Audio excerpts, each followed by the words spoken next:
क्या आप जानते हैं, जब भी हम मिस्र का नाम सुनते हैं तो हमारे मन में सबसे पहले एक विशाल पिरामिड, रहस्यमय मम्मी और अजीब देवता की छवि भी उभर आती है। हजारों साल पुराने ये स्मारक आज भी पूरी दुनिया के वैज्ञानिकों को, इतिहासकारों को और शोधकर्ताओं के लिए एक अनसुलझी पहेली बने हुए हैं। इन पिरामिडों के बीच एक ऐसा नाम सबसे ज्यादा डर और रहस्य से जुड़ा हुआ है, वह है अनुबिस। प्राचीन मिस्र में अनुबिस को मृत्यु का देवता, आत्माओं का मार्गदर्शक और अंडरवर्ल्ड का रक्षक माना जाता था। लोगों का विश्वास था कि जब कोई इंसान मरता है तो उसकी आत्मा सीधे अनुबिस के पास जाती है और वहीं से उसके भविष्य का फैसला होता है। अनुबिस को आधे इंसान और आधे सियर के रूप में दिखाया जाता था, क्योंकि मिस्र के लोग मानते थे कि सियर कब्रिस्तानों के आसपास घूमते हैं। यही कारण है कि अनुबिस को मौत के बाद की दुनिया का सबसे शक्तिशाली प्रहरी माना गया है। प्राचीन मिस्र की धार्मिक मान्यताओं के अनुसार मरने के बाद किसी भी इंसान की आत्मा को सीधे स्वर्ग नहीं भेजा जाता है, बल्कि पहले उसे एक कठिन परीक्षा से गुजरना पड़ता है। इस परीक्षा का संचालन स्वयं अनुबिस करता है। कहा जाता है कि मरने के बाद आत्मा को हॉल ऑफ जजमेंट यानी न्याय के कक्ष में ले जाया जाता है, जहां अनुबिस उस व्यक्ति के दिल को तराजू पर रखता है। दूसरी तरफ न्याय और सत्य की देवी मात का पंख रखा जाता है। अगर इंसान का दिल पापों से भरा होता है तो वह असफल माना जाता है। उस आत्मा को एक भयानक राक्षस अमित खा जाता है, जिसे वह हमेशा के लिए समाप्त हो जाता है।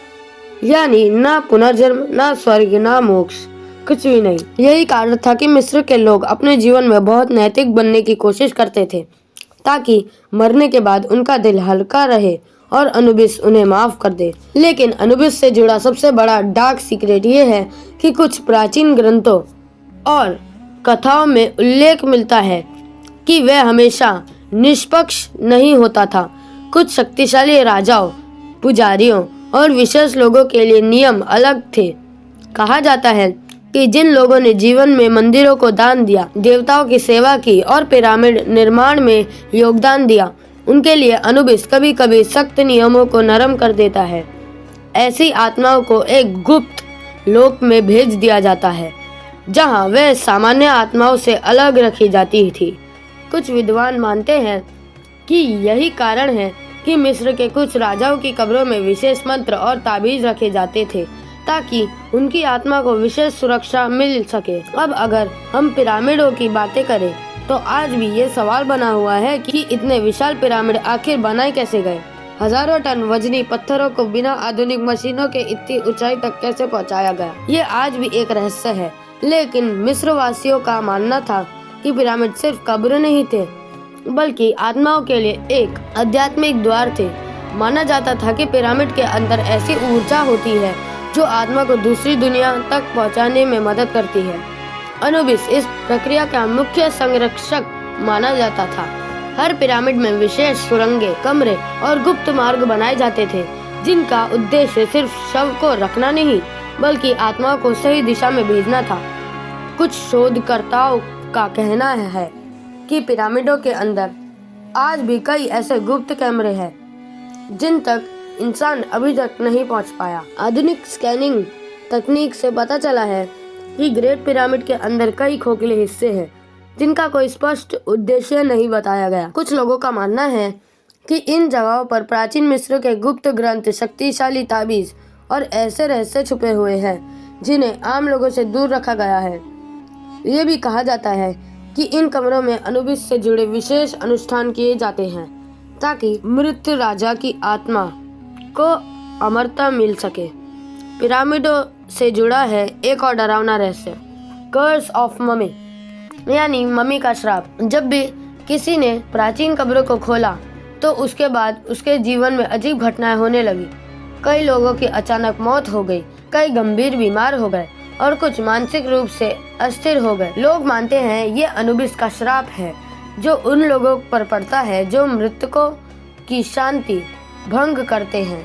हालांकि वैज्ञानिक इसे बैक्टीरिया और फंगस से जोड़ते हैं, लेकिन आज भी कई घटनाएं ऐसी हैं जिनका कोई तार्किक जवाब नहीं मिला।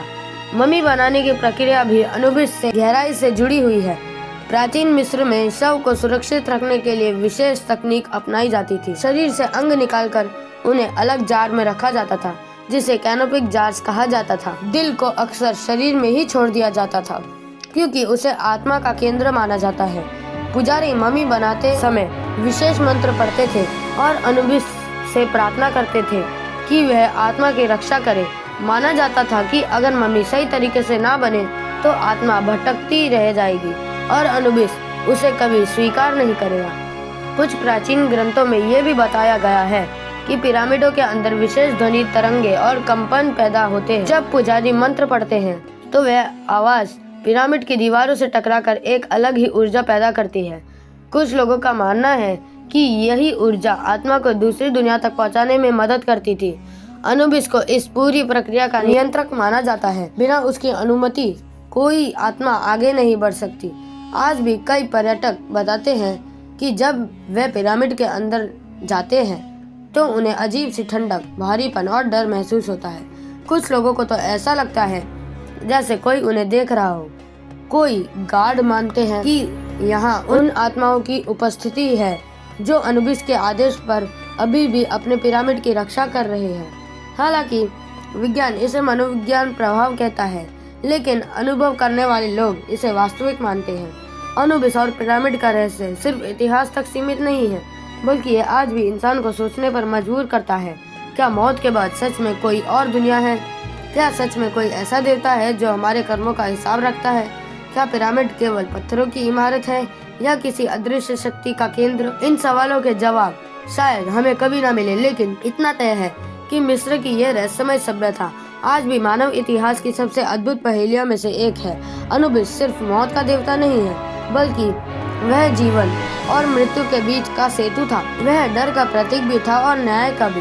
पिरामिड सिर्फ कब्र नहीं थे, बल्कि आत्मा के सफर की शुरुआत थे। आज हजारों साल बाद भी जब हम इन रहस्यों को देखते हैं तो हमें एहसास होता है कि प्राचीन मिस्र के लोग विज्ञान, अध्यात्म और रहस्य को कितनी गहराई से समझते थे। शायद यही कारण है कि उनकी बनाई हुई संरचनाएं आज भी खड़ी हैं और उनके देवता आज भी हमारे कल्पनाओं में जीवित हैं।